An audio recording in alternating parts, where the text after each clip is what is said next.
లేఖ రాస్తే నీకు నొప్పేంటి కవిత హై వోల్టేజ్ రియాక్షన్ రోజు రోజుకి కొంచెం అక్కడ హీట్ పెరుగుతున్నట్టుంది సార్. కానీ వీటన్నిటికంటే వాళ్ళు అజిత్ గారు రాసిన ప్రోమో ఒకటి ఉంది అన్నా చెల్లెళ్ళకు సంబంధించినటువంటి దాంట్లో. ఆ ప్రోమో చూసిన తర్వాత ఆ అంశం గురించి మాట్లాడదాం. ఒకసారి ఆ ప్రోమో ఒకసారి ప్లే చేయండి. అంటే కేటీఆర్ వర్సెస్ కవిత మధ్య జరుగుతున్నటువంటి పోరాటం, జగన్మోహన్ రెడ్డి గారు వర్సెస్ షర్మిల మధ్య జరుగుతున్నటువంటి పోరాటం. ఈ పోరాటాలు మొత్తానికి రాజకీయాలలో, రెండు రాష్ట్ర రాజకీయాలలో చెల్లెళ్ళు సృష్టిస్తున్నటువంటి ప్రకంపనల అన్నల మీద ఒక సబ్జెక్టు. కాకపోతే దీంట్లో చాలా డిఫరెన్స్ ఉంది. షర్మిల చేస్తున్నటువంటి పోరాటానికి, కవిత చేస్తున్నటువంటి పోరాటానికి మధ్య చాలా వ్యత్యాసం ఉంది. కాకపోతే అందరూ చెల్లెళ్ళు అని చెప్పని వీళ్ళిద్దరిని ఒక డైమెన్షన్స్లో చూస్తున్నారు, కానీ వీళ్ళిద్దరి మధ్య ఒక చాలా వేరియేషన్ ఉంది. షర్మిల చేసినటువంటి పోరాటం యొక్క ఉద్దేశం 175 అసెంబ్లీ స్థానాలు, 25 పార్లమెంటు స్థానాలు ఉంటే ఏ ఒక్క సీటును కూడా తనకి కేటాయించలేదు జగన్మోహన్ రెడ్డి గారు. తను జైల్లోకి వెళ్ళినప్పుడు తన చేత పాదయాత్ర చేయించాడు. తర్వాత ఎన్నికలప్పుడు తనను ఉపయోగించుకున్నాడు. తర్వాత ఆస్తిలో వాటా ఇవ్వలేదనేది తన వాదన. ఆస్తిలో ఇవ్వలేదు, రాజకీయంగా ఇవ్వలేదు. ఏ అవకాశం ఉన్నా కానీ రాజ్యసభ స్థానాలు ఎంతోమందికి ఇచ్చినా కానీ షర్మిలాకి ఇవ్వలేదు. ఆర్థికంగా, రాజకీయంగా అన్ని రకాలుగా వాళ్ళ తండ్రి ఇచ్చినటువంటి ప్రతి అంశాన్ని కూడా ఉల్లంఘించి జగన్మోహన్ రెడ్డి గారు నష్టం చేశారనేది మనకు కనపడుతున్నటువంటి, విజువల్గా కనపడుతున్నటువంటి అంశం. సరే, ఇక కవిత అంశానికి వచ్చేటప్పటికి, కవితకు సంబంధించినంత వరకు కవిత ఒకసారి ఎంపీగా చేశారు, ఎమ్మెల్సీగా చేశారు. రాజకీయంగా పాలిటిక్స్లో బీఆర్ఎస్ పార్టీ, టీఆర్ఎస్ పార్టీలో అత్యంత క్రియాశీలకంగా కూడా తను వ్యవహరించారు. సరే, ఆ సందర్భంగా సరే టీఆర్ఎస్ ఎదుగుదలలో, పార్టీ నిర్మాణంలో కేసీఆర్తో పాటు ముందు నడిచినటువంటిది కవిత అయినా తర్వాత వచ్చినటువంటి వ్యక్తి కేటీఆర్. కానీ ఇక్కడ రాజకీయంగా వాళ్ళిద్దరి మధ్య నడుస్తున్నటువంటి వైరం చాలా సీరియస్గా ఇప్పుడు ఫైట్ మొదలైంది. అంటే వాళ్ళిద్దరి మధ్య రాజకీయంగాను, ఆర్థికంగాను కవిత బెనిఫిట్ అయ్యింది, షర్మిల బెనిఫిట్ కాలేదు. రెండు విధాలుగా నష్టపోయింది. ఎంతో కొంత బెనిఫిట్ అయింది. కానీ తను అంటున్నది కవిత, నేను ఇంకా వీళ్ళందరికంటే ఎక్కువ కష్టపడ్డాను కాబట్టి రాజకీయంగా నాకు సరైనటువంటి ప్రాధాన్యత, సమప్రాధాన్యత కల్పించాల్సిందే, లేకపోతే నేను ఉపేక్షించను అనేది తన ఇది. వాళ్ళిద్దరి మధ్య ఉన్నటువంటి వేరియేషన్స్. పార్టీ కోసం ఎఫర్ట్ పెట్టే విషయంలో కూడా షర్మిల చాలా ఎఫర్ట్ పెట్టారు. షర్మిల పెట్టింది, కవిత పెట్టింది, కానీ ఇద్దరు వేరు. ఆమె పోయింది నష్టం, ఆమె పడింది కష్టం. ఏమో కష్టపడింది, నష్టపోయింది అని అనుకున్నా ఏమో ప్రయోజనం పొందింది, పదవుల్ని అలంకరించింది.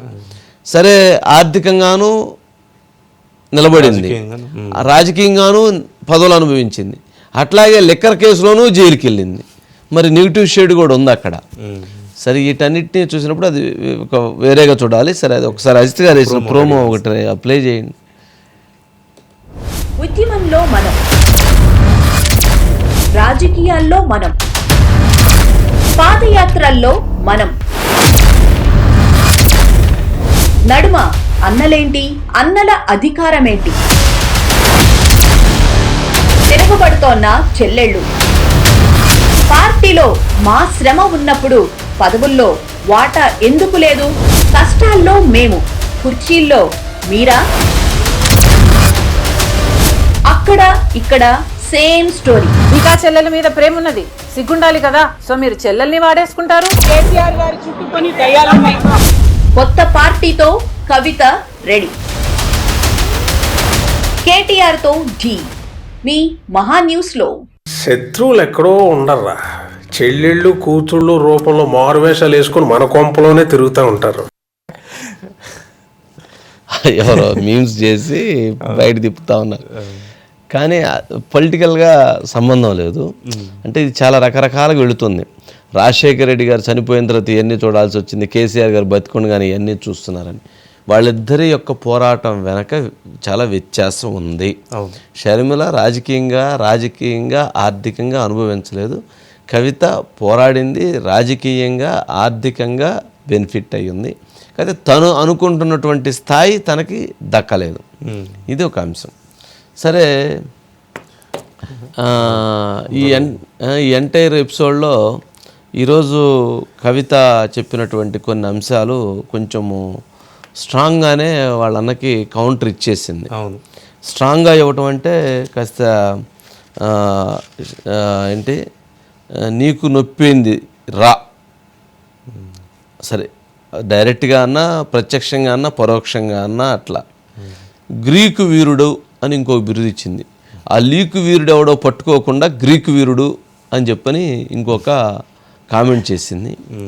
గ్రీకు వీరుడు అంటే మనం మన్మధుడు లాగా చూస్తాము. ఆ మన్మధుడు అంశం అని అంటే కొంచెం అది కళాత్మకమైనటువంటి అంశంతో కూడుకున్న అంశమా, లేకపోతే సరే దానికి ఏదో రకరకాల అర్థాలు ఉన్నాయి, వాటన్నిటిని ఇప్పుడు మళ్ళీ మనం మాట్లాడటం కూడా హ్యాండ్సమ్, అది హ్యాండ్సమ్ అనా, సరే ఏదో ఇక అంశాల విషయంలో చాలా ఉన్నాయి. తను సుత్తిమెత్తగా పొడిచింది కానీ గట్టిగానే పొడిచింది, గట్టిగానే ఇచ్చేసింది. రెండోది ఆ కామెంట్ ఉద్దేశం వెనక చాలా ఉన్నాయి. ఒకసారి ఆ బైట్స్ కూడా ప్లే చేయండి.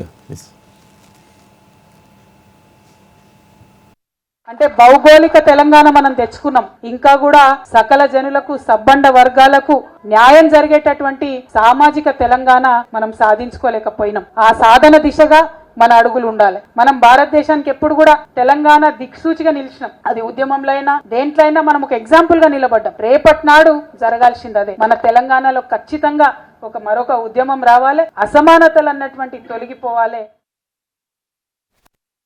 ఇప్పుడు ప్రస్తుతం మాకు తెలంగాణకు పట్టిన దయ్యం మాత్రం రేవంత్ రెడ్డి. ఆ రేవంత్ రెడ్డి అనే దయ్యాన్ని ఎట్లా వదిలించాలా అనేది మా తాపత్రయం. తెలంగాణకు పట్టిన శని కాంగ్రెస్, తెలంగాణకు పట్టిన దయ్యం రేవంత్ రెడ్డి. ఇప్పుడు ఆ దయ్యాన్ని శనిని ఎట్లా వదిలించాలనేది మా టార్గెట్. ఇంకా చాలా అంశాలు చెప్పారు సార్. ఇంకా అదే అంటే చాలా వచ్చినాయి. సరే ఫైనల్గా ఏంటంటే ఆమె కాంగ్రెస్ పార్టీలో చేరుతారు అనేది ఒక ప్రచారం జరుగుతుంది. తను దాన్ని తీవ్రంగానే ఖండించినట్లుగా మాట్లాడింది. బట్ రాజకీయాల్లో ఎప్పుడు ఏం జరిగింది అనేది ఎవరు ఊహించరు. ఇకనైతే ఫైట్ అయితే స్టార్ట్ అయింది.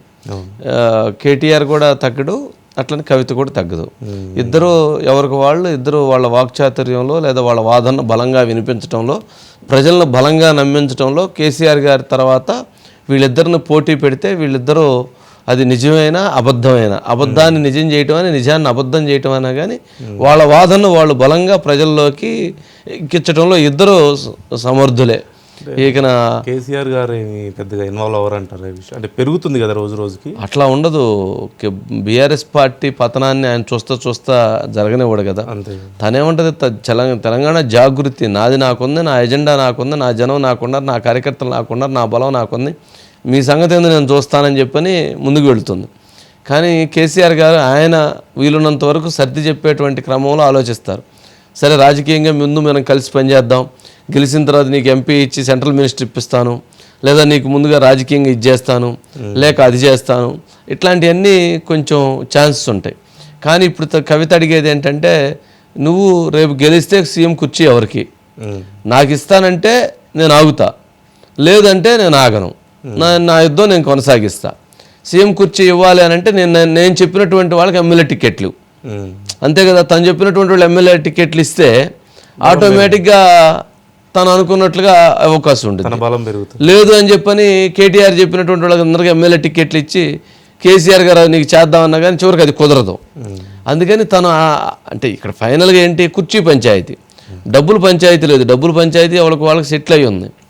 కుర్చీ పంచాయతీ అనే దగ్గర ఇప్పుడు తనేం కోరుకుంటుంది, వాళ్ళు ఏం కోరుకుంటారు. మరి కేసీఆర్ గారు 2.5 సంవత్సరం చెయ్యండి అని అన్నారు అనుకోండి, మరి అసలు వీళ్ళిద్దరికంటే ముందు పనిచేసిన హరీష్ రావు గారు ఏం కావాలి?